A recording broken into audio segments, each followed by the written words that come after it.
back in the Philippines sa Rappi, Yeah. ayan, hindi lang missile ang bumabagsak dito. Oo. Pati ratings. Na hindi na taas.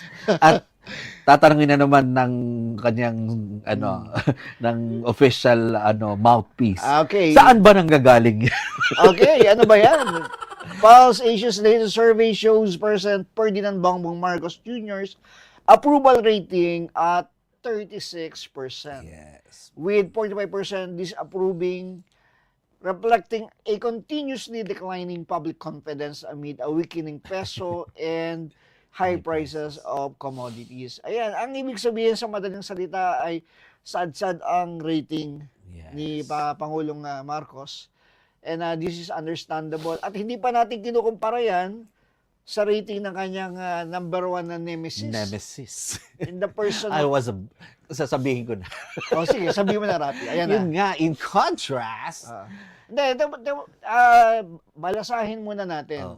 Ayan, 44% of Filipinos distrust. Ibig sabihin walang tiwala, Rapi. Konti na lang, pa 50% na. Hindi, eto pa. Kung idadagdag mo yung 21% na undecided.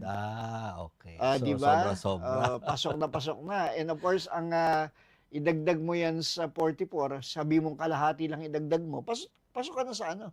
Kalahati ng Pilipino ang, ba't kaya nawala ng tiwala, Rapi? Tingin mo. Ikaw ang nag-reporter natin sa Malacanang.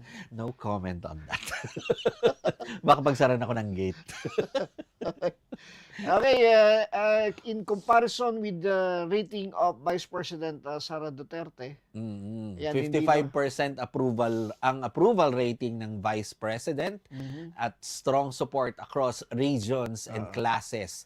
Inflation remains the top concern, cited by 59% of respondents, followed by corruption and calls for higher wages. Of